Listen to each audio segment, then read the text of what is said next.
আর জুম্মাবারে আমি ইমামদেরও বলবো, ডিএমএসপিকেও বলবো, আপনারাও সবার সাথে কথা বলে নিন, যাতে কেউ কোনো উস্কানিমূলক কথা না বলে।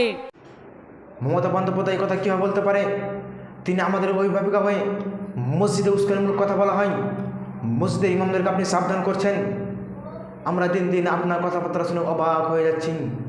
মসজিদে সম্প্রীতির কথা শেখানো হয়, মসজিদে কথা শেখানো হয় সুদ ঘুষ মদ জুয়া চুরি ডাকাতি পরের সম্পত্তি অন্যায়ভাবে নিয়ে নেওয়া, এর প্রত্যেকটা জিনিসের বিরুদ্ধে করা হয়, সভ্য মানুষ করা হয়, যাতে সমাজের মধ্যে বিশৃঙ্খলা সৃষ্টি হয়, এই বক্তব্য দেওয়া হয়। আপনি বলছেন মসজিদে বিশৃঙ্খলা সৃষ্টি হয়, লজ্জা করার দরকার মানে নেওয়া। আপনি আমাদের অভিভাবিকা, যাতে এই ধরনের বক্তব্য যেন আপনার মুখ থেকে যেন আমরা শুনতে না পাই। এই ধরনের বক্তব্য আর কোনোদিন দিবেন না।